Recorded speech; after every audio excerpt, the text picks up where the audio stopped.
¿Qué te parecen 365 días de contenidos digitales para tu empresa, negocio o emprendimiento? Somos especialistas en redes sociales, diseños, textos, guiones, audio, ilustraciones y correcciones. Realizamos contenidos digitales para tu emprendimiento. Octaedro Contenidos. Contenidos de calidad todos los días del año.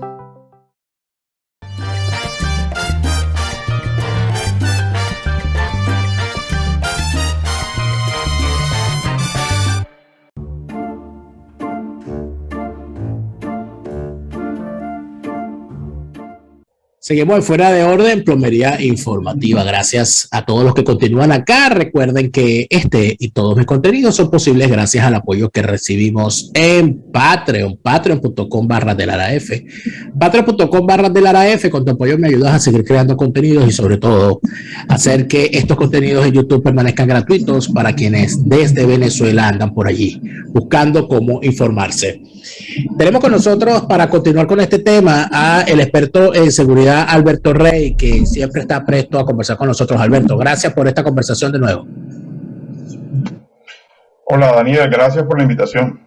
Ahí, Alberto, hemos revisado en el segmento anterior, ya te habíamos hecho llegar también este informe que gracias a nuestro amigo Zach Foster, quien ha recopilado, que es de paso veterano de guerra de Afganistán, él ha recopilado los datos que arrojan instituciones públicas y no gubernamentales sobre la violencia en Venezuela y ha hecho una comparación con la guerra de Afganistán, inclusive en cuanto a población y todo lo demás. Y entonces se arrojan unos números que son desde el punto de vista numérico, desde el punto de vista gráfico, desde el punto de vista humano, que es lo más importante, son unos números espantosos. Pero además de eso, dentro de ese indicador habría como un subindicador que es el número de soldados y hombres de armas, ¿no? Caídos en medio de esta guerra. En cualquier guerra, el número de bajas es un indicador de cuán cruenta es esa guerra. Aquí estamos hablando de números espantosos. Alberto, nosotros creo que con estos números podríamos explicar tranquilamente de que en efecto en Venezuela se libró una guerra. ¿Por qué es tan difícil para los políticos hablar de guerras? ¿Por qué es tan difícil para la comunidad internacional valorar estos números y darse cuenta de que en efecto en Venezuela vivimos un conflicto sin precedentes? Sí, Daniel, la verdad es que ese es uno de los grandes temas que a veces no se entienden, porque dado los niveles de violencia homicida que ocurren en Venezuela, no se abre un espacio para una discusión en otros términos. Fíjate, en Venezuela en el año 98, hasta el año 98, las tasas de homicidio en Venezuela eran probablemente dentro del promedio de América Latina. América Latina es el continente más violento, el subcontinente más violento del mundo. De los 15 países más violentos del mundo, 13 están en América Latina.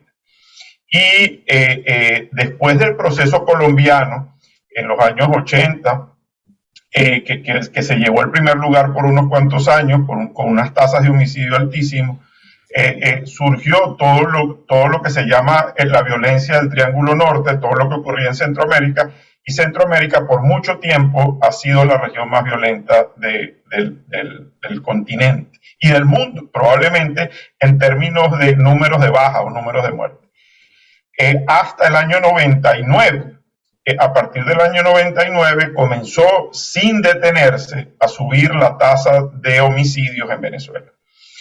En un proceso que, como recordaremos, en el inicio del gobierno de Hugo Chávez, se trató con mucha impunidad e inmunidad a la delincuencia. Y a partir de allí empezó un proceso de desmontaje institucional y la causa principal de la violencia en Venezuela tenía que ver básicamente con el desmontaje del sistema de justicia penal en Venezuela y con la impunidad del delincuente.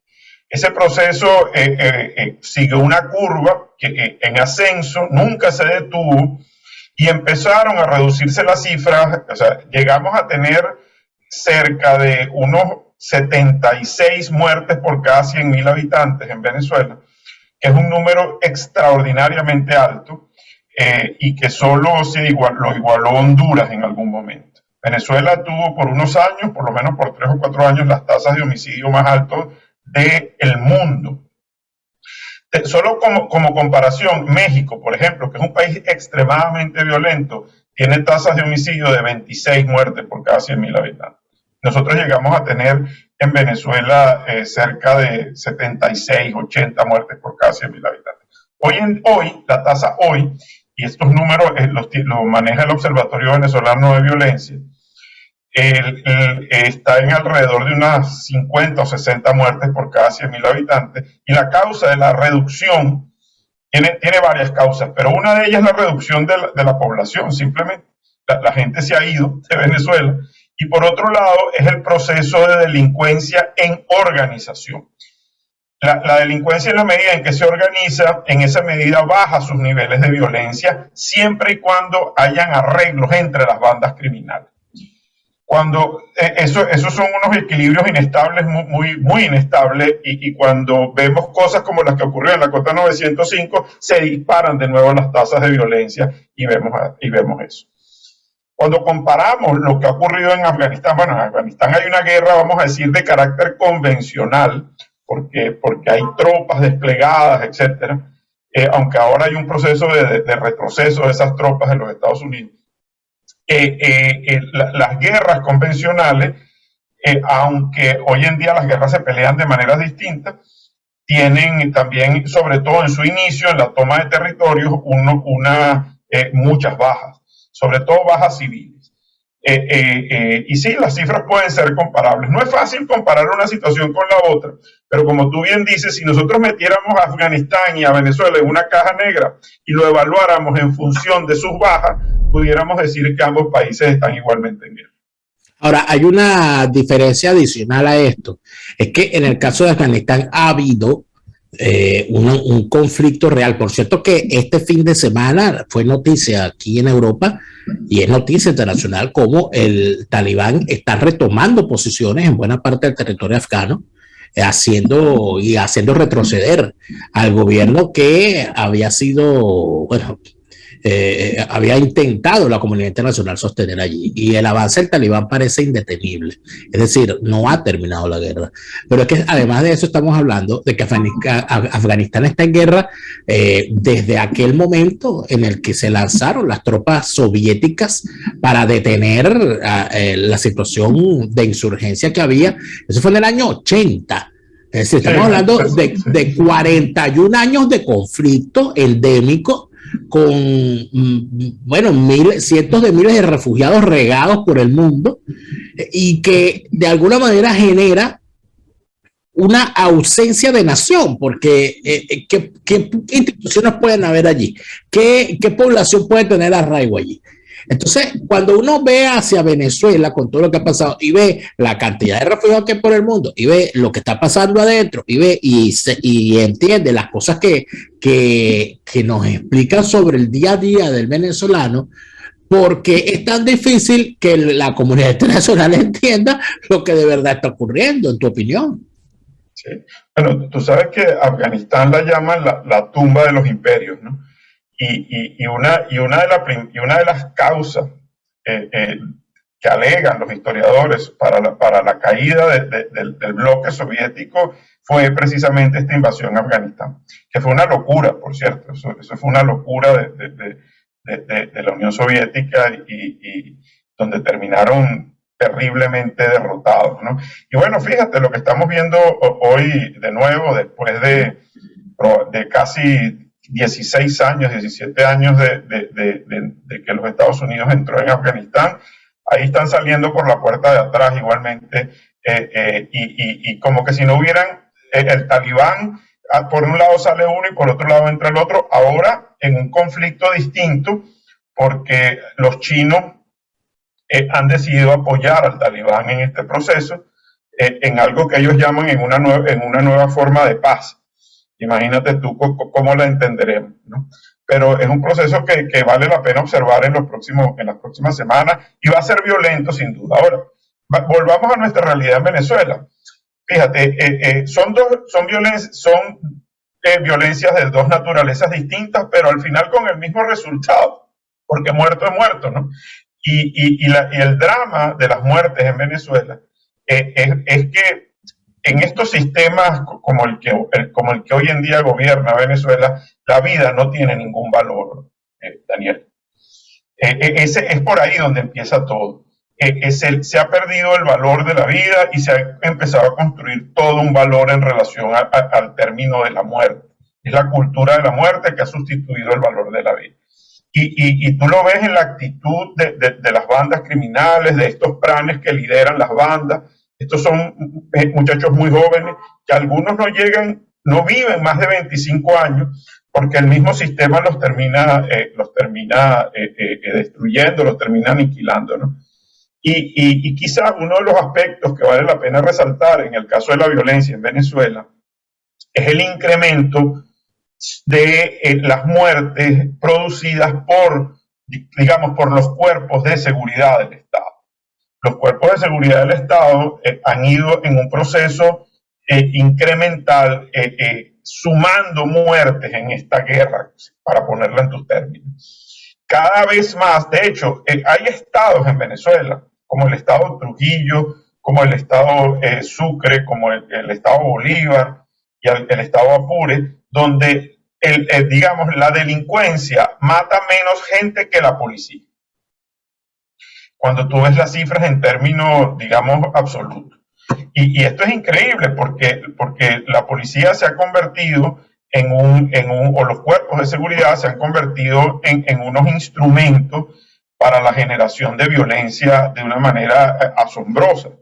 De allí, y no es de gratis, que esta Comisión de los Derechos Humanos haya solicitado, por ejemplo, la disolución de un cuerpo como el FAES, porque al FAES se le atribuyen miles de muertes y decenas o centenas de ejecuciones extrajudiciales. Entonces, eso está allí y eso suma a todo este número de muertes. Es tan grave que las cifras hoy en día en Venezuela, que son muy difíciles de acceder, por lo menos, pero hay gente que se dedica a esto, han decidido separar las muertes, por la violencia homicida, vamos a decir, natural de una sociedad, de las muertes generadas por los propios cuerpos policiales. Esas muertes generadas por los cuerpos policiales usualmente, internacionalmente, se llama la letalidad policial. La cifra promedio en el mundo de letalidad policial puede estar por cada 25 muertes, 23 muertes, vamos a decir, violentas, 1 o 2 son producidas por la policía. En Venezuela estamos hablando de que ese índice es 3-1 más o menos.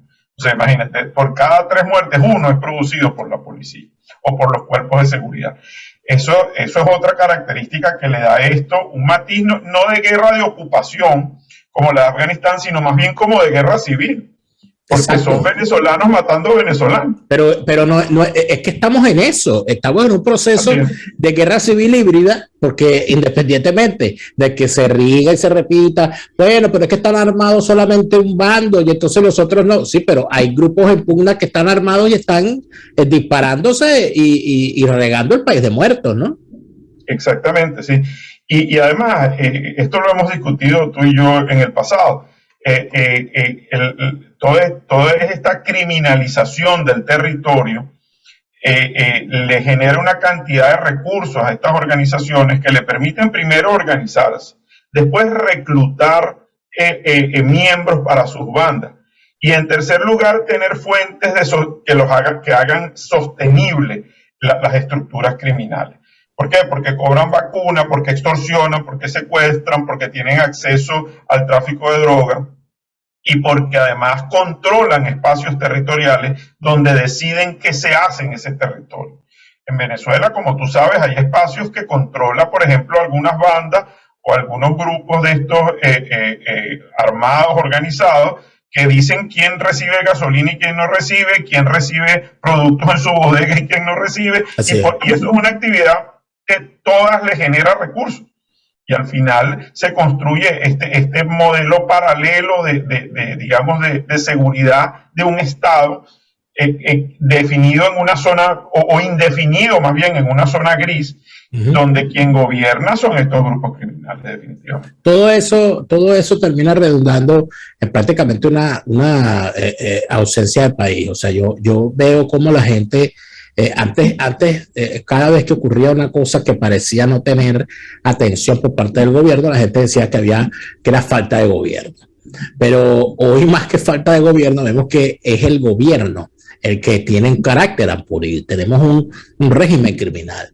Y quería referirme precisamente a eso que vimos el pasado fin de semana y las últimas semanas, con ese proceso interno de elecciones primarias del chavismo, donde por todo el país lo que se vieron fueron enfrentamientos de distinto calibre, ¿no? Mucha gente puede pensar, como decían los adecos, que eso son trompadas estatutarias.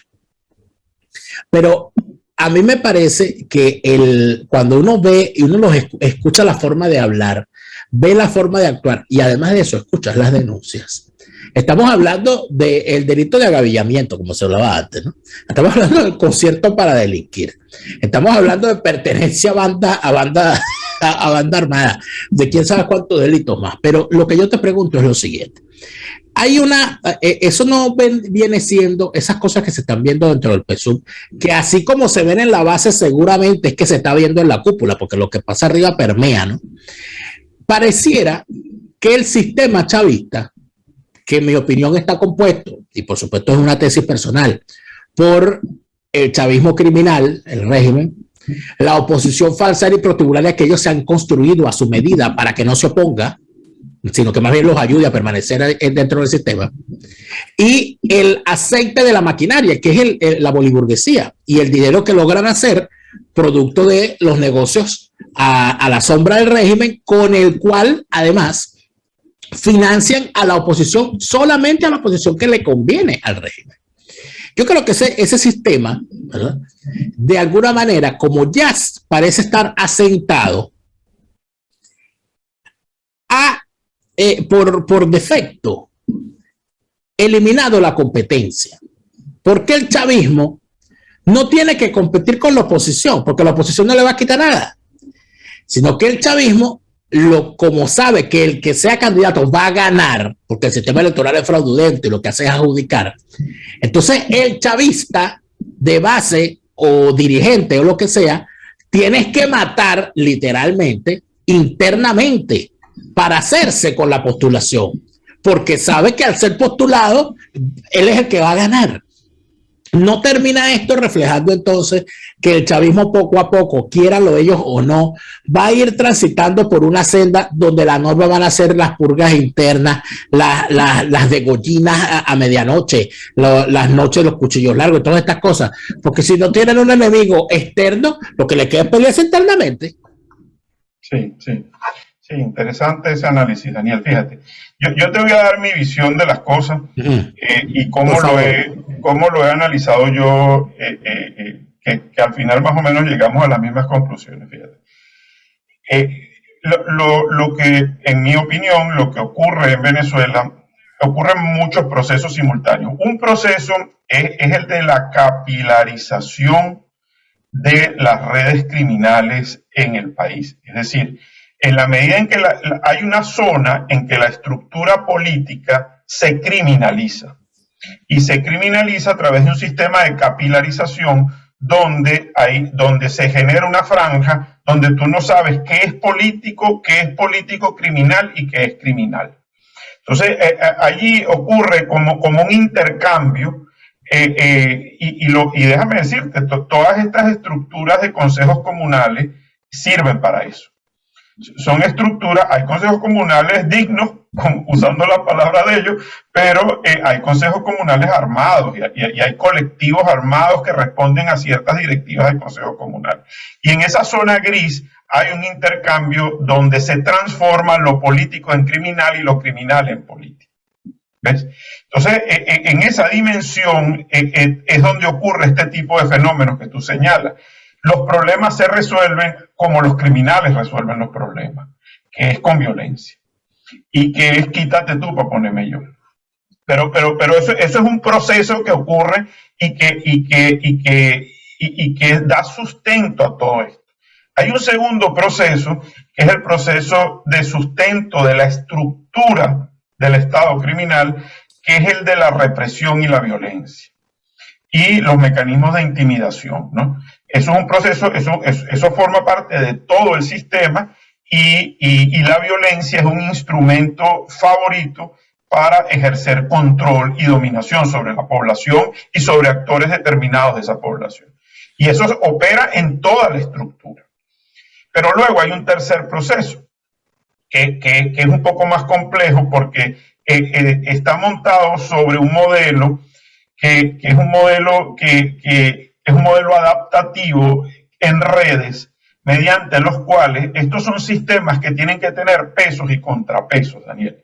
Es decir, así como existe dentro de la organización criminal una banda versus otra banda, y entre ellas se genera un sistema de equilibrio inestable, hay una expresión política donde también en el PSUV y en estas organizaciones donde se generan dos polos en tensión permanente. Porque eso es un sistema para equilibrar, esa es una manera de equilibrar los sistemas complejos. ¿Y por qué? Porque se tienen que mantener esa tensión permanente entre esos dos polos para que el sistema pueda operar. Si le dan demasiado peso a uno, el otro desaparece simplemente. Y el mismo sistema provoca este equilibrio inestable permanente. Por eso es que a ellos no les importa que se vean estas disputas por los medios. Y por eso es que la manera de expresar esas disputas es la manera de ejercer equilibrios de un grupo en función del otro. No sé si esto se explica. Sí, pero es que además de eso hay una cosa adicional, porque pareciera que no queda nada al azar, ¿no? Estas peleas y estos videos donde la gente aparece dando la cara con su nombre, diciendo su nombre y apellido, todo aquí diciendo en qué municipio, cuál es la patrulla, cuál es la cosa y quién es el alcalde que lo está persiguiendo y todas esas cosas, son utilizadas por la oposición falsaria para intentar convencer a la gente de que ahora sí se le puede ganar al chavismo porque el chavismo que está dividido. Pasando por alto de todas las confesiones hechas por los directivos de Smartmatic, pasando por alto por las experiencias previas con respecto a que cuando el régimen les deja ganar por algún error de algún sistema, igual se los quita poniéndoles un protector por encima o convirtiéndolos jugando el paralelismo, poniendo una institución paralela o haciendo lo que le hicieron a la Asamblea Nacional de 2015, que nació infiltrada. Entonces, ¿qué rol termina jugando en este proceso de criminalización también la oposición? Esa oposición falsaria, porque tú ves unas actuaciones, por ejemplo, estos tipos, el José Brito, el Parra, eso, que son como los más desfachatados, ¿no?